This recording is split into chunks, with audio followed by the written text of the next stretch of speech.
Michelle Rivas, and I'm the president of the Twin Rivers School Board. In high school, made some bad choices, many bad choices, and it ended up resulting in an extra year in high school. I like to say I liked it so much I decided to stay an extra year, and then I ended up getting pregnant with my son, Anthony. And it was difficult. It was a shock, to say the least, when I found out I was pregnant with my son. I did have a job, but it was a minimum wage paying job, and it was not an easy pregnancy. I couldn't continue to work, so I quit my job and went on to AFDC, which luckily I did, I think, for my financial future, because he was born with many illnesses and went into the neonatal ICU unit when he was born and was there for 2 weeks. But when I had him, especially given the fact that he had such a rough start, he really did save my life, because I was making some really bad choices and I really wasn't going anywhere, so to speak.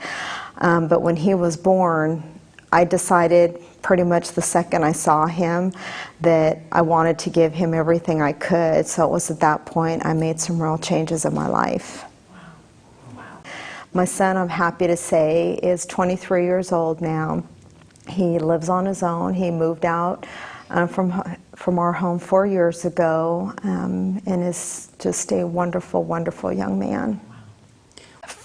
I think one of the things I suspect most of us think about is you hear statistics about what happens to kids who are raised with single moms, especially if your child is a male. You hear about, this continuation of this cycle of, create another single mom, another child born into a single family home. That scared me.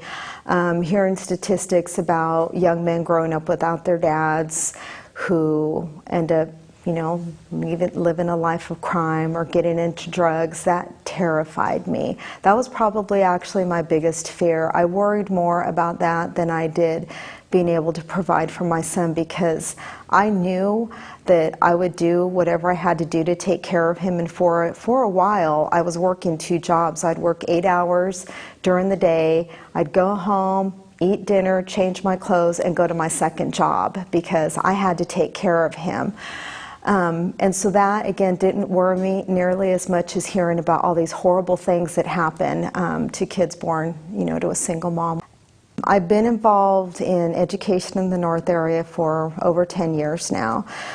One of the things that really drives me is just my own background. And when I go to schools and I see these kids, I don't know, it doesn't really matter to me how hard the kids are, how tough they think they are, what their home lives are.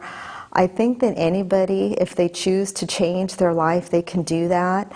I think more young people need to hear from people like me who know exactly what it's like to live paycheck to paycheck, know what it's like to buy your food with food stamps, know what it's like to not be able to afford to buy clothes, and see that if you make a decision that that's not the life you want to lead, that you can change it. That's been a big focus for me. I wanted to improve the education in the North area anyway, but the more I talk to the kids and I see them, the more determined I am to try to reach as many of them as possible, to get them to see that there is more out there, and if they choose to make a difference for themselves, they can. We have a lot of kids in the district who are being raised by single parents or their grandparents or other family members. And there was a young man I met a couple of months ago. I was at one of our middle schools, and he was really acting out quite a bit, so I had to keep stopping. The teacher would say, sit down, or try to get him to just pay attention.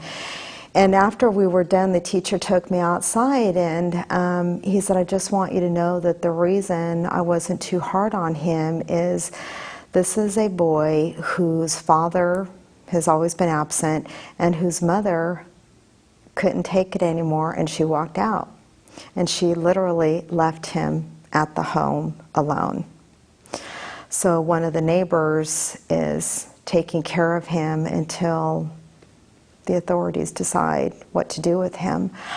And that was, it was sad, because what I didn't see in this young man, I didn't see sadness in him. What I saw in him was anger.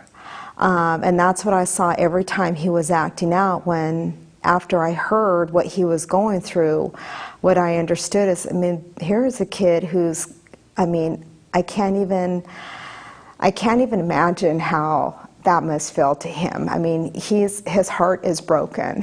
And I hear about those things from some of our staff at the schools, and it's heartbreaking. I wish it were a rare occasion where the young people were dealing with this, but unfortunately it happens more often than I think any of us would really like to acknowledge. I've always been a believer that things don't have to cost money or be complicated to be effective. I don't care how busy anybody is. I mean, I have a full-time job. I have a son at home still. I'm on the school board for a brand new district with lots and lots of issues, and if I can manage to find time to spend it with young people, I think pretty much everybody can. If everybody just gave a little bit of their time, we could do some really amazing things. It doesn't have to cost money. Time is far more important.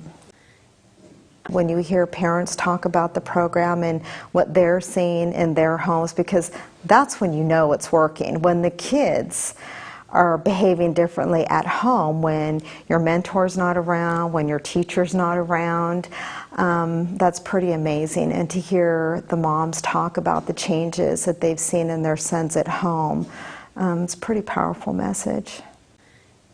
As the president of the Twin Rivers School Board, I will say that all of my colleagues on the board are quite familiar with the program, and we all support it wholeheartedly. We've all been very active volunteer community members ourselves. A lot of us have kids who have benefited from mentorships.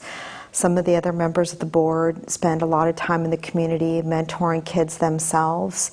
So the work at Freedom Hall has been incredibly beneficial to all of the kids in the district, throughout the entire district, and again, is something that the board believes in wholeheartedly.